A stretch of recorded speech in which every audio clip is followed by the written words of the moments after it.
News plus ચેનલની સીધી વાતમાં આપ સૌનું સ્વાગત છે। હું છું જીતુભાઈ પંડ્યા। આજે રવિવાર છે। એઝ યુઝ્યુઅલ હંમેશા આપણે રવિવારે કોઈક નાનકડી કથા કરીએ છીએ, વાર્તા કરીએ છીએ, એક બોધ કથા કહીએ છીએ। આજની કથા પણ બહુ સુંદર અને હૃદયને સ્પર્શી જાય એવી છે।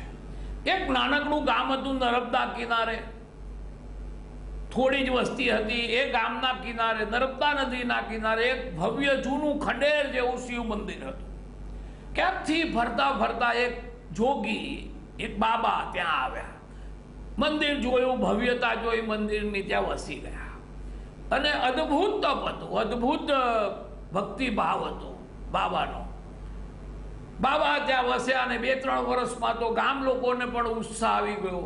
દૂર દૂરથી લોકો મંદિરે આવવા માંડ્યા। મંદિરનું પુનરુત્થાન કરવામાં આવ્યું, ખૂબ સુંદર મંદિર બનાવી દેવામાં આવ્યું અને બાબાની ભક્તિનો પ્રભાવ ચારે તરફ ફેલાવવા માંડ્યો। બહુ નિસ્વાર્થ માણસ છે। એક નાનકડો કોઈ પ્રસાદ મૂકે છે તો પણ એ બાળકોને આપી દે છે। માંડ દિવસમાં એકવાર રસોઈ કરે છે થોડીક, અને બાકીનો સમય ભગવાનની સેવામાં, લોકોની સેવામાં, ઉપદેશ આપવામાં, કથા કરવામાં એ વ્યતીત કરી રહ્યા છે। બહુ નામ થઈ ગયું બાબાનું પણ, મંદિરનું પણ। એક દિવસે બપોરના રેડિયો પર સમાચાર આવ્યા, કોકે સાંભળ્યા ગામમાં કે મધ્યપ્રદેશમાં ખૂબ વરસાદ થયો છે અને નર્મદા નદીમાં બહુ મોટા પૂર આવી રહ્યા છે। ગામમાં તો વરસાદ નથી, ગુજરાતમાં કોઈ એવો મોટો વરસાદ નથી, પણ મધ્યપ્રદેશના વરસાદને કારણે નર્મદા નદીમાં ભયંકર પૂર આવશે। અને ગામની યાદ, નામો વાંચવામાં આવે એમાં આ ગામનું નામ પણ હતું। પેલા ભાઈ દોડતા દોડતા સરપંચ પાસે ગયા, એમણે કીધું કે રેડિયો પર આ સમાચાર આવ્યા છે। સરપંચે પણ ફરીવારે સમાચાર સાંભળ્યા। સરપંચે આખું ગામ ભેગું કરવા માંડ્યું, કહ્યું કે આપણા ઢોર ઢાંખર લઈ લો, બકરી, કુકડા, બકરા કશું બાકી ના રાખશો અને આપણે તૈયારીઓ કરો, ટ્રેક્ટરો કાઢો, વાહનો કાઢો। જે ઘરડા છે એમને તો પહેલાં જુવાનિયાઓ મોટરસાયકલ પર બેસાડીને શહેર સુધી મૂકી આવે, નજીકના ગામ સુધી, અને આપણે બધા ગામ ખાલી કરી દઈશું, કારણ કે બહુ સ્પષ્ટ ચેતવણી છે કે આખું ગામ ખાલી કરી દેવાનું છે। હવે આ બધી તડામાર તૈયારીઓ વચ્ચે સરપંચને યાદ આવ્યું કે બાબા નદી કિનારે છે, તો કઈ રેડિયો સાંભળતા નથી, કદાચ એમને સમાચાર નહીં પહોંચ્યા હોય। એટલે સરપંચ તરત જ એક જુવાનિયાના સ્કૂટર પર બેસી ગયા અને બાબાના મંદિરે પહોંચ્યા। બાબાએ કીધું, આવો સરપંચ સાહેબ, શું ખબર છે? સરપંચે કીધું કે બહુ ખરાબ ખબર છે, આ ગામ ડૂબી જશે એવું કહે છે, જ્યારે આ મંદિર તો બિલકુલ નદી કિનારે છે। માટે બાબા હવે આપ મારી સાથે બેસી જાઓ સ્કૂટર પર, આ મોટરસાયકલ પર આપણે 3 જણા ગામ સુધી જતા રહીએ। એટલે બાબાએ કીધું કે ભગવાન મારો રખેવાળ છે, શંકરથી મોટો કોણ બચાવનાર છે?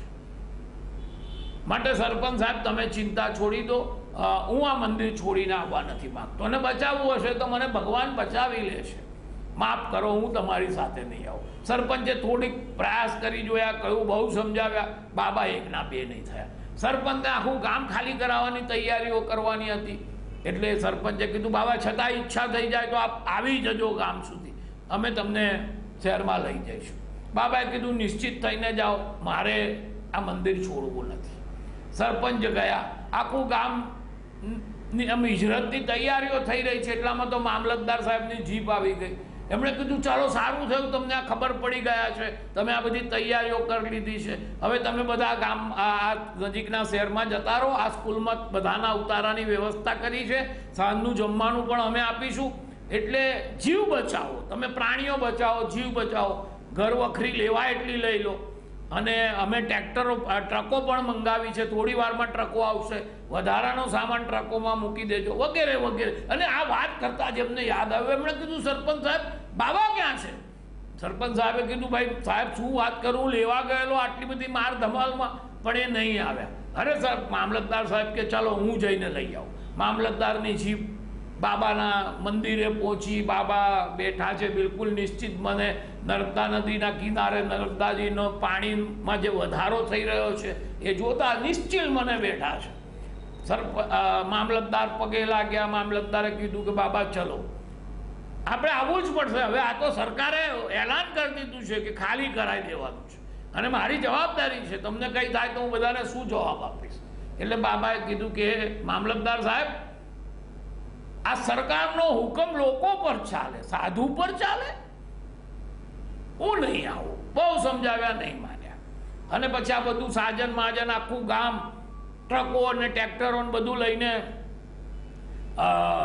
શહેરમાં પહોંચ્યું. મામલતદાર પણ બધા ગામો ખાલી કરાવતા શહેરમાં પહોંચ્યા. કલેક્ટર સાહેબ બધી વ્યવસ્થા ગોઠવી રહ્યા છે. ત્યાં જ એને કીધું કે સાહેબ શું એક દુઃખદ સમાચાર કહું. તો કે શું? તો કે પછી મારો વાંક નહીં કરતા. હું બાબાને ગયો, બહુ સમજાવ્યા, પણ બાબા નહીં આવ્યા કે. એટલે એક જણ સિવાય, બાબા સિવાય મેં બધું જ ખાલી કરાવી નાખ્યું છે. એટલે કલેક્ટર કે શું વાત કરો છો, બાબાને ના લાવ્યા કે? અરે મને જ નહીં ગમે બાબા વગર, ચાલો હું જ લઈ આવું છું. બધું જ પડતું મૂકીને કલેક્ટર ગયા, પણ બાબા એકના બે ના થયા. એણે કીધું બચાવશે તો મારો આ શંકર બચાવશે, મારું આ શિવલિંગ બચાવશે, તમે કોણ બચાવનારા છો? અને કલેક્ટર સાહેબ મને કહો, તમે અહીંથી લઈ જતા હશો અને તમારી ગાડીને એક્સિડન્ટ થાય ને હું મરી નહીં જાઉં, એની શું ખાતરી છે? કલેક્ટર સાહેબના પ્રયત્નો નિષ્ફળ ગયા અને એમને પણ થયું કે હવે બાબાની જીદ ગાડી વહીવટી તંત્ર શું કરે.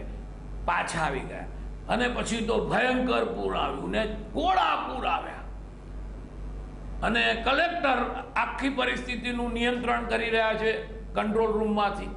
એમણે મિલિટરીને વિનંતી કરી કે તમારા હેલિકોપ્ટર જે અહીંયા આવ્યા છે સૌથી પહેલા આ ગામ પર જાઓ અને ત્યાં મંદિર છે, શિવ મંદિર, એ શિવ મંદિરમાં એક બાબા છે એને લઈ આવો. એટલે મિલિટરીનું હેલિકોપ્ટર ત્યાં ગયું. એક મિલિટરીનો જવાન નીચે ઉતર્યો સીડી લટકાવીને અને કીધું બાબા ખાલી તમે આ સીડી પકડી લો, હું તમને ને સીડીને પકડીને ઉપર પહોંચી જઈશ. બાબાએ કીધું નહીં, બચાવશે તો મને ભોળે ભંડારી જ બચાવશે, હું આ હેલિકોપ્ટર પર નહીં આવું. અને એને મને બચાવવો જ પડશે કે. હેલિકોપ્ટર પાછું વળી ગયું ને પછી બાબા તો પાણીમાં ખેંચાયા, એવા અથડાયા કૂટાયા, એવું વાગ્યું અને કઈ કિલોમીટર દૂર ઘસડાતા પછડાતા પ્રાણ નીકળી ગયા. બહુ ભક્તિવાળા હતા, શંકર ભગવાનની સામે જ હાજર થઈ ગયા. કોઈ સુનાવણી નહીં, કોઈ ચિત્રગુપ્તના ચોપડા નહીં. બાબાએ કીધું હે ભોળે ભંડારી, કેવો પજવી નાખ્યો તે મને, પાણીમાં શું ખેંચ્યો છે, શું વાગ્યું છે, શું વાગ્યું છે? આ મારી ભક્તિનો બદલો, મને બચાવવા ના આવ્યા શંકર ભગવાન? ભગવાન હસ્યા કે હે બાબા, આ સરપંચ તમને લેવા આવ્યો તો? કે હા બાબા. મામલતદાર, કલેક્ટર, હેલિકોપ્ટર? તો કે હા બાબા, હા ભગવાન.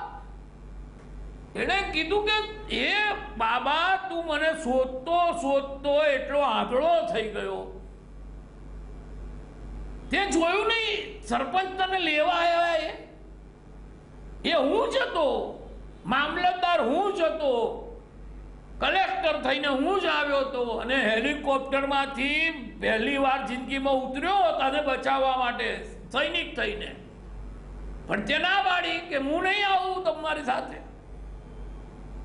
હવે તું મારો વાંક કાઢે છે. મેં તો તને બચાવવાની બહુ કોશિશ કરી. આપણી જિંદગીમાં પણ આવું જ થાય છે. આપણે ભગવાનને કદાચ બહુ જ આત્મીયતાથી શોધતા આવીશું, ના નહીં, પણ ભગવાનને શોધતા શોધતા આપણી શોધવાની પ્રવૃત્તિ એટલી બધી વિસ્તૃત થઈ જાય છે, એટલી બધી ગહન થઈ જાય છે કે જ્યારે ભગવાન આપણી સમક્ષ આવીને ઉભા રહે છે આપણે એને ઓળખી નથી શકતા. ભગવાન સરપંચના રૂપમાં આવે છે, મામલતદારના રૂપમાં આવે છે, કલેક્ટરના રૂપમાં આવે છે, મા બાપના રૂપમાં આવે છે. તમે જિંદગીમાં પાછળ વળીને જુઓ. મને ઘણી બધી વાર થાય છે કે આ વાત મેં માની હોત તો, આ વાત મેં કરી હોત તો, આ વાત મેં ના કરી હોત તો. મને સૂચનાઓ હતી, મને કહેવામાં આવ્યું હતું, મને સ્પષ્ટપણે કહેવામાં આવેલું કે આ ન કરતા, અને પછી મેં કર્યું છે. તો ભગવાન અનેક સ્વરૂપે આપણી પાસે આવે છે. મા બાપ થઈને આવે છે કે તારી 12માની પરીક્ષા છે, અત્યારે ક્રિકેટ છોડ, અત્યારે IPL છોડ, અત્યારે મેચ છોડ, અત્યારે ટીવી જોવાનું છોડ, તું વાંચ, તું મહેનત કર, તું ડોક્ટર થઈ શકું એમ છું. અને પછી 5-10% માર્ક માટે આપણી ડોક્ટરી રહી જાય છે.